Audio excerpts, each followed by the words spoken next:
Sumpah Palapa.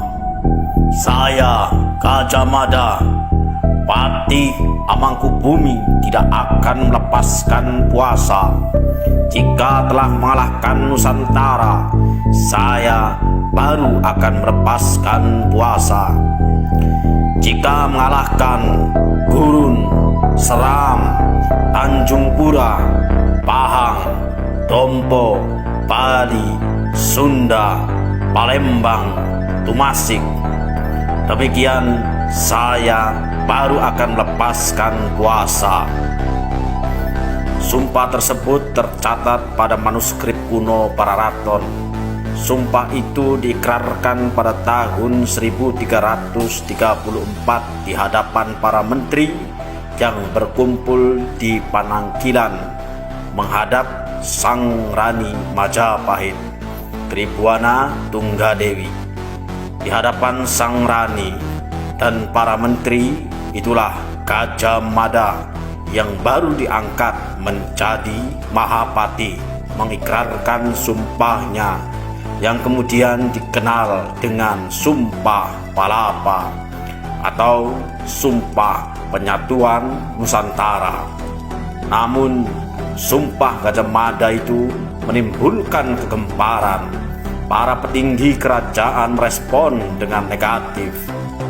Ra Kembar mengejek Gajah Mada sambil mencaci maki. Ra Banyak turut mengejek dan tidak mempercayainya. Jabung Tarewes dan Lembu Peteng tertawa terbahak-bahak. Melihat hal itu, Gajah Mada sangat marah. Gajah Mada pun meninggalkan Paseban dan terus pergi menghadap Batara Kahuripan dan Tribhuwana Tunggadewi. Dia sangat berkecil hati karena dapat rintangan dari Kembar, walaupun Aryatada membantu sekuat tenaga.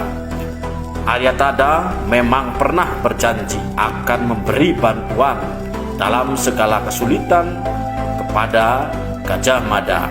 Namun Aryatada juga ikut menertawakan program politik Gajah Mada itu.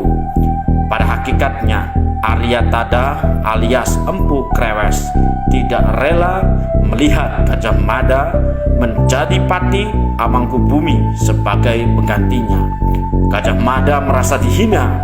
Atas hinaan itu, Gajah Mada memeluk kaki Sang Rani sambil berkata bahwa hatinya sangat sedih karena hinaan Aryatada. Gajah Mada kemudian membuat perhitungan dengan mereka yang mengejeknya. Akhirnya Gajah Mada pun memusnahkan Kembar dan Banyak sebagai wujud pelampiasan dendamnya kepada Kembar dan Banyak yang bukan hanya mengejek sumpahnya, namun sebelumnya mereka dianggap berdosa kepada Gajah Mada karena melakukan pengepungan Sadeng. Pengepungan Sadeng dan Ketah di Jawa Timur terjadi pada tahun 1331. Ketika itu yang menjadi Mahapati adalah Aryatada.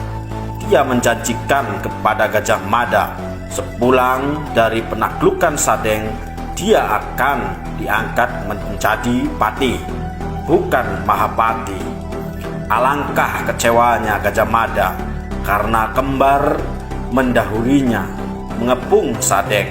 Untuk menghindari sengketa antara Gajah Mada dan Kembar, Rani Tribhuwana Tunggadewi datang sendiri ke Sadeng membawa tentara Majapahit.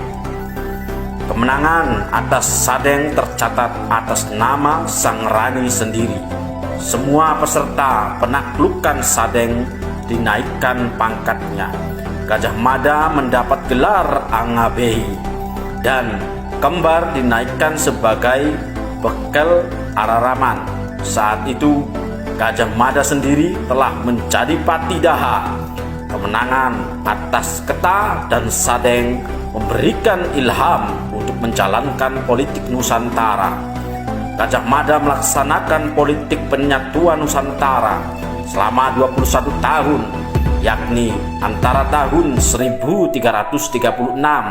sampai 1357. Isi program politik ialah menundukkan negara-negara di luar wilayah Majapahit, terutama negara-negara atau kerajaan-kerajaan seberang lautan seperti Lombok, Seram, Kalimantan, Sumatera Utara, Malaya, Dompo, Bali, Sunda, Palembang, dan Tumasik yang saat ini Singapura.